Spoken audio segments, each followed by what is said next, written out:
Science पढ़ रहे हैं सीटेट पेपर 2 के लिए। और उसमें हम लोग क्या पढ़ रहे हैं, पौधों के बारे में जान रही है हम लोगों का टॉपिक है। मैं क्षमा चाहूंगी आप लोगों से कि मैं क्लास कंटिन्यू नहीं कर पा रही हूँ।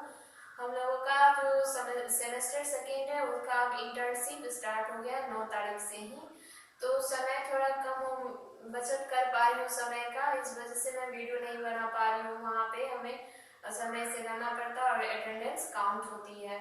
तो कोशिश रहती है मेरी कि मैं क्लास लूँ यहाँ पे साइंस का, लेकिन उस समय के अभाव में और आने के बाद जो है मन नहीं करता है वीडियो बनाने का, तो इस वजह से। और मेरी भी तैयारी नहीं हो पा रही है सीटेट की, क्योंकि मैं सोची थी कि आप लोगों के साथ मेरी भी तैयारी हो जाएगी। खैर, आज मैं आप लोग के लिए जो कंटिन्यू हम लोग का चल रहा है पिछले क्लास से लीफ के बारे में, उसी को मैं आज इस क्लास में भी कंटिन्यू रखूंगी। तो कुछ पॉइंट्स हम लोग पढ़ चुके थे लीफ के बारे में, तो उससे आगे हम लोग देखते हैं क्या।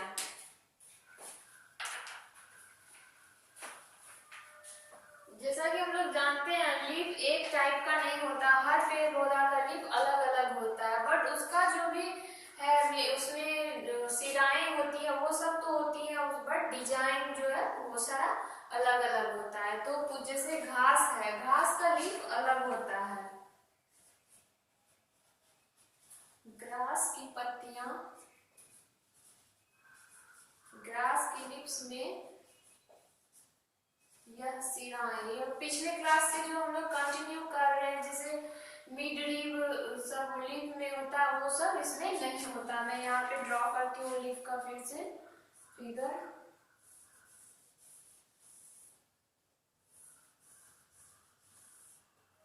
और हंसिएगा नहीं आप लोग, बस रैंडमली मैं कर रही हूँ, बट थोड़ा स्केचिंग कर लेती हूँ। इसको हम लोग पटल कहते हैं, ये जो है इसको लीफ मार्जिन बोलते हैं, लीफ मार्जिन। फिर ये जो है ये पर्णवृंत है, पर्णवृंत।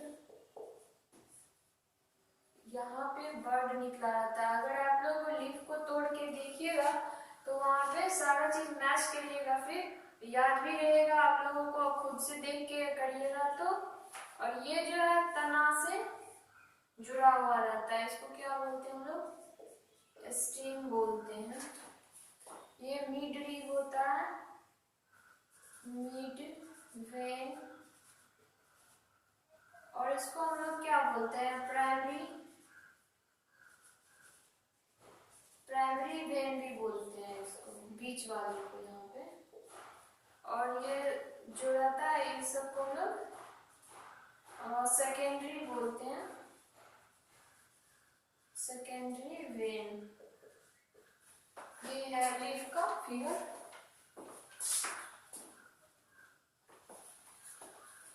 तो यहाँ पे है कि घास की पत्तियों में यह सिरा क्या होता है, पैरेलल होता है। घास की लीफ में यह सिराएं वेन्स एक दूसरे के पैरेलल होता है। आप लोग बचाकर इसका नोट्स बनाते जाइए ताकि रिवीजन करने में इजी हो। वीडियो तो आप बार बार देख लीजिए, बट कुछ चीजें हैं कि हम नोटबुक से पढ़ते हैं तो वो ज्यादा याद रहती है, इसीलिए नोट डाउन करते जाइए। ऐसे सिरा विन्यास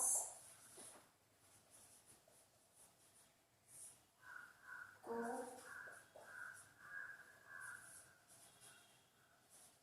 पैरेलल वेन कहते हैं, ऐसे सिरा विन्यास को पैरेलल वेन कहते हैं। जैसे कि अब हम लोग देखे हैं घास बहुत तरह का होता है, तो कुछ का लीफ जो है ना बस ऐसे होता है, ये थोड़ा नुकीला होता है, और फिर इधर से भी, तो यहाँ पे नोड होता है, फिर ये आगे बढ़ता है, फिर यहाँ से लीफ निकलता है, तो ये सारा क्या हो जाएगा, इसमें पैरेलल हो जाएगा। जो भी वेन होगा वो क्या है, पैरेलल होता है।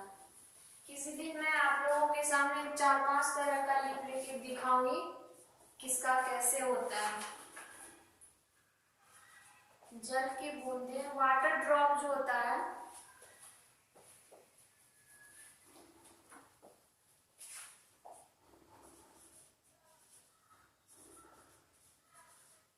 ड्रॉप्स पत्ती से, जलवाष्प, जलवाष्प के रूप में निकलती है।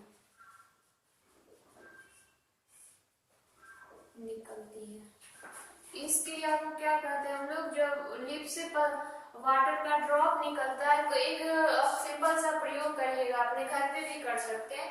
किसी पौधा का पत्ती तोड़ लीजिएगा और उसको प्लास्टिक से यहाँ तक दे के बांध दीजिएगा और उसको छोड़ दीजिएगा, तो 2-4 घंटे बाद देखिएगा कि प्लास्टिक में वाटर का जो है ड्रॉप आ जाता है। तो वो कहाँ से होता है? पत्ती से निकल के आता है बाहर।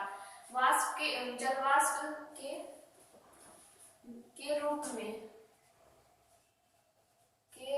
में निकलती है। तो इस क्रिया को, इस प्रोसेस को वाष्पोत्सर्जन कहते हैं। वाष्पोत्सर्जन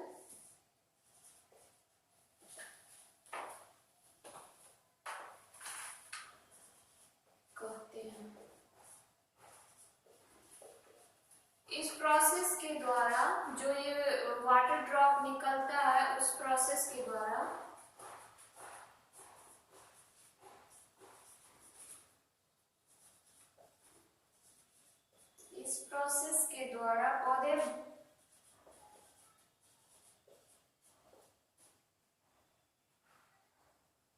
पौधे जल को वायुमंडल में रिलीज करती है। पौधे पत्ती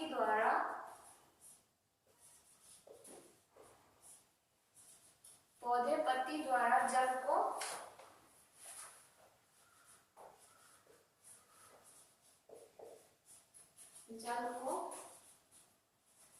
वायुमंडल,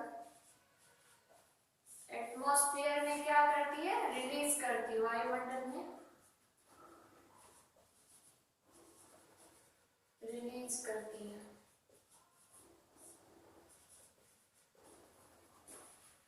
कच्चे आलू में क्या उपस्थित होता है? जो हम लोग सब्जी के लिए काटते हैं, उसको पकाने से पहले धो के देखिए। अगर हम किसी बर्तन में छोड़ देते हैं, फिर आलू निकाल लेते हैं, पानी को नीचे हाथ दे के देखिए उसमें क्या जम जाता है। आप लोग कभी गौर किए हैं? गौर नहीं किए हैं तो गौर कीजिए, क्या होता है उसमें? कच्चे आलू में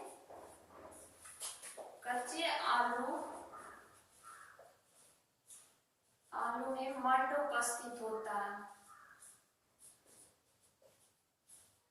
मंड प्रेजेंट होता है। आलू में या पौधे के यह मंड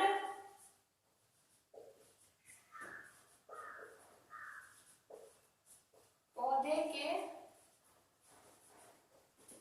अन्य भाग से आकर एकत्रित होता, अन्य पार्ट्स से आकर इकट्ठा होता है।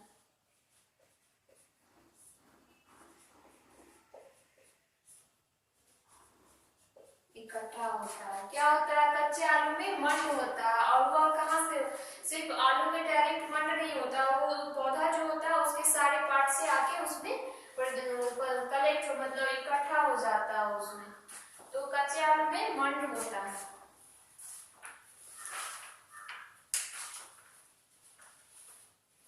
आप लोग नोट्स बनाते जाइए ताकि रिवीजन करने में कोई परेशानी ना हो।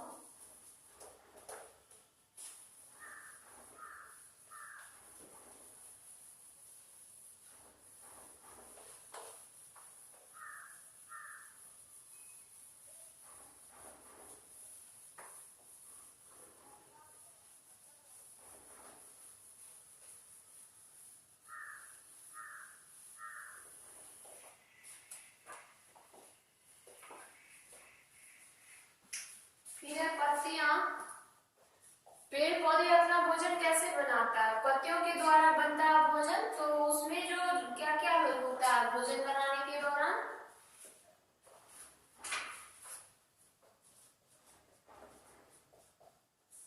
पत्तियां प्रकाश एवं सनलाइट बोलते हैं उसको, एवं हरे रंग के एक पदार्थ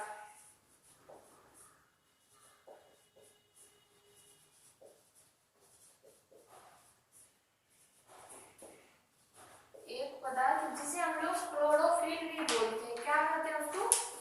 क्लोरोफिल कहते हैं। रंग के एक पदार्थ की प्रेजेंस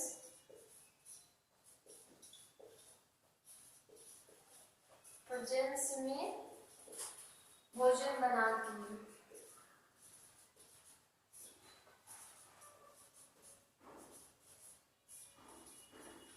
भोजन बनाती है। इस प्रक्रिया में क्या क्या होता है? इस प्रोसेस में वाटर और प्लस CO2 का यूज करती है। CO2 मतलब कार्बन डाइऑक्साइड का यूज करती है। इस प्रक्रिया में क्या क्या यूज होता है? वाटर और CO2 कार्बन डाइऑक्साइड का यूज करती है भोजन बनाने में। यहाँ पे हरे रंग के पदार्थ को क्या कहते हैं हम लोग? क्लोरोफिल कहते हैं। क्या कहते हैं? क्लोरोफिल कहते हैं। इस प्रोसेस को क्या बोलते हैं? जो होल प्रोसेस होता है पत्तों द्वारा भोजन बनाने की, उस प्रोसेस को हम लोग कहते हैं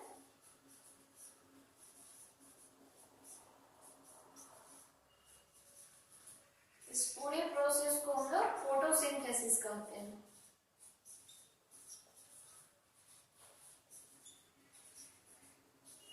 फोटोसिंथेसिस कहते हैं, और जिसको हिंदी में क्या कहते हैं? प्रकाश संश्लेषण, फोटोसिंथेसिस। फोटोसिंथेसिस की प्रक्रिया में क्या होता है? फोटोसिंथेसिस मतलब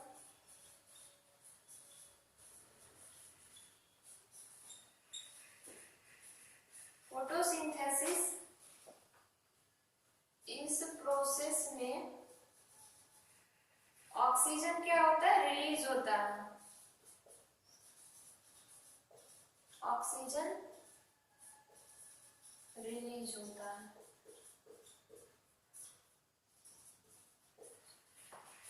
पत्तियों द्वारा संश्लेषित भोजन अंततः पौधों के विभिन्न पार्ट्स में मंडल के रूप में स्टोर हो जाता है।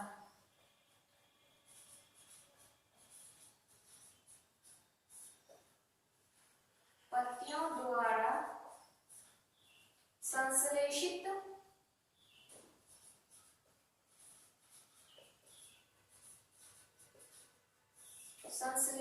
भोजन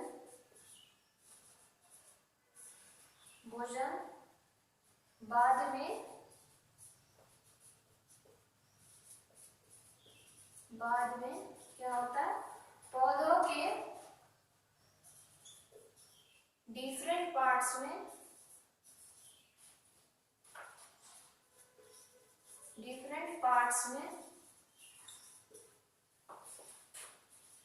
डिस्ट्रीब्यूट हो जाता, पार्ट्स में मंडल के रूप में। क्या कहते हैं उसको? मंडल बोलते हैं हम लोग। मंडल के रूप में स्टोर हो जाता है।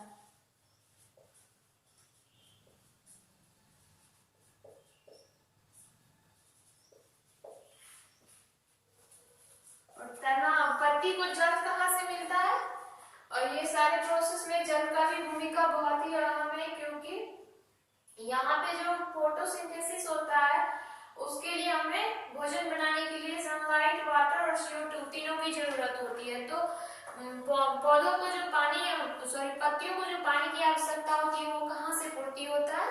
तो वह तने से पूर्ति होता है। स्टेम द्वारा पत्तियों को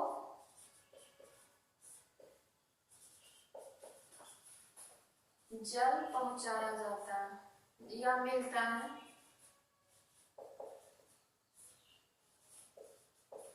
आज इस क्लास में लीफ खत्म हो गया, यानी कि पत्ती का जो भी टॉपिक था, जितना इसमें डिस्कशन करना था मैं वो कर चुकी हूँ, और ये खत्म हो गया। आप लोग नोट्स बनाते जाइए और रिवीजन करते जाइए।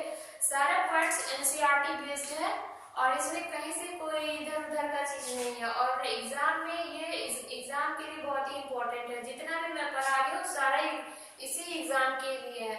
और अगर आप लोग को ये वीडियो पसंद आए तो चैनल को लाइक शेयर सब्सक्राइब कीजिए। नेक्स्ट क्लास में हम लोग रूट के बारे में पढ़ेंगे। धन्यवाद।